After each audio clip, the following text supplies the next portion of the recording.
मस्त साजूक तुपातला तोंडात टाकताच विरघळणारा मऊ लुसलुशीत असा आंब्याचा शिरा कसा बनवायचा ते आपण आजच्या व्हिडिओमध्ये बघणार आहोत. नमस्कार, शिल्पा होम किचनमध्ये सर्वांचं मनापासून स्वागत. चला तर मग रेसिपी बनवायला सुरुवात करूया. तर आंब्याचा शिरा बनवण्यासाठी इथे मी एक गॅसवरती कढई घेतलेली आहे. तर सुरुवातीला आपण यामध्ये रवा भाजून घेणार आहोत.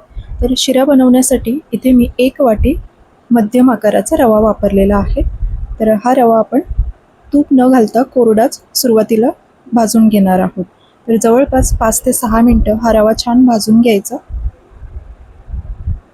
असं तूप न घालता आधीच कोरडा रवा भाजून घेतला की रवा छान फुलतो आणि जो आपण शिरा बनवणार आहोत तो अगदी मोकळा मोकळा आणि छान मऊसुद्धा होतो.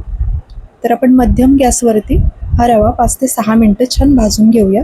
खूप जास्त रंग बदलायचा नाही, फक्त छान भाजला गेला पाहिजे.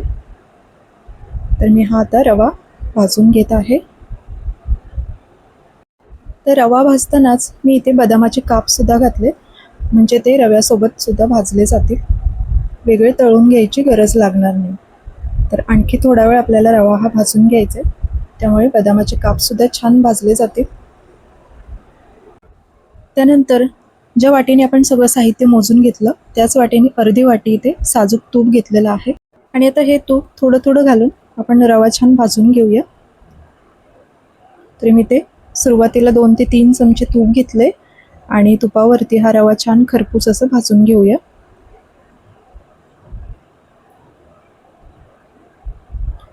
थोडा वेळ रवा भाजला की आणखी एकदा आपण तूप ॲड करणार आहोत.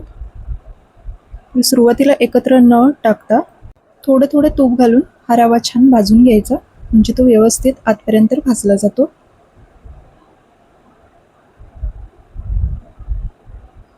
आता यामध्ये आपण अर्धी वाटी साखर घालणार आहोत. तर गोडाचं प्रमाण तुम्ही कमी जास्त करू शकता. आणि इथे आपण आंब्याचा गर वापरणार आहोत, तर त्याचा सुद्धा गोडवा असणार आहे, त्यामुळे मी अर्धी वाटी साखर वापरलेली आहे. आणि हे अगदी अचूक प्रमाण आहे.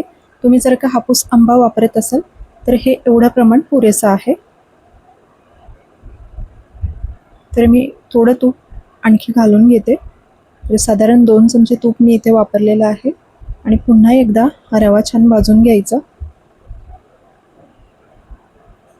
गॅस मात्र मोठा करायचा नाही, मध्यम गॅसवरतीच आपल्याला हे सगळं व्यवस्थित भाजून घ्यायचं आहे. तर आता रवा छान भाजलेला आहे. आता आपण 1 वाटी आंब्याचा गर घालणार आहोत. तर मी हे मिक्सरमध्ये बारीक वाटून घेतलेलं पाणी न घालता. तर 1 वाटी इथे मी हापूस आंब्याचा गर वापरलेला आहे. तर तुम्ही दुसरा कोणताही आंबा वापरू शकता, पण हापूस आंबा वापरला तर रंगसुद्धा खूप छान येतो आणि गोडसुद्धा खूप जास्त असतं, त्यामुळे साखर जास्त वापरायची गरज लागत नाही. तर आता हा आंब्याचा गरसुद्धा 2 मिनटं छान परतून घ्यायचा. आणि मी ते थोडंसं केशरच्या काळ्या दुधामध्ये भिजवून घेतलेले आहे, तर ते सुद्धा ॲड केलं. त्यामुळे खूप सुगंध छान येतो आणि रंगसुद्धा खूप खुलून येतो. यानंतर आपल्याला 1 वाटी गरम पाणी आणि 1 वाटी गरम दूध हे घातलेलं आहे. तुम्हाला हवं तर 2 वाटी दूधसुद्धा वापरू शकता किंवा 2 वाटी पाणीसुद्धा वापरू शकता. पण मी इथे 1 वाटी दूध आणि 1 वाटी पाण्याचा वापर केलेला आहे. दूध जास्त वापरलं तर जो रंग आहे तो थोडासा हलका फिकट होऊ शकतो, त्यामुळे मी 1 वाटी पाणी आणि 1 वाटी दूध असं वापरलेलं आहे, ज्यामुळे चवसुद्धा खूप छान लागते आणि रंगसुद्धा खूप सुंदर येतो. तर आता हे सगळं व्यवस्थित मिक्स करून घ्यायचं आहे. आता गॅस थोडासा वाढवला तरी चालेल. तर हे मिश्रण घट्ट होऊ द्यायचं आणि जे उरलेलं तूप होतं तर ते सुद्धा मी सगळं यामध्ये ॲड केलेलं आहे. आणि आता हे पटापट व्यवस्थित मिक्स करून घ्यायचं आहे. आणि बघू शकता हे मिश्रण थोडं दाटसर होत आलेलं आहे. तर असंच 2-3 मिनटं परतून घ्यायचं आहे. आणि रंग बघू शकता तुम्ही, खूप सुंदर आलेला आहे.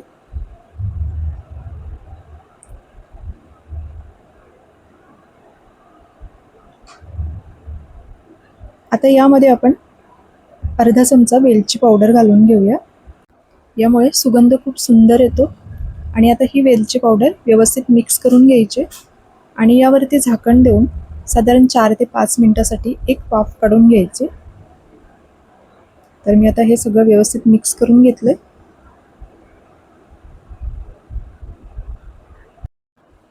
आणि आता गॅस अगदी कमी करायचा आणि यावरती झाकण देऊन 4 ते 5 मिनिटं छान वाफ काढून घ्यायची.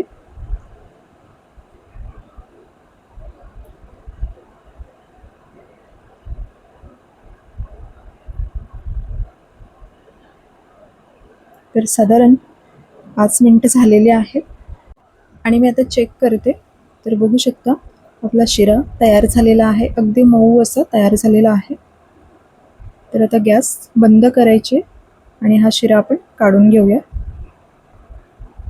तर मस्त मऊसूत असा आपला हा शिरा तयार झालेला आहे. तर वरून सजावटीसाठी मी इथे बदामाचे काप घेतलेले आहेत, ते वरून लावून घेते. तर या पद्धतीने आंब्याचा शिरा नक्की बनवून बघा. खूप मस्त मऊसूत आणि छान कलर येतो.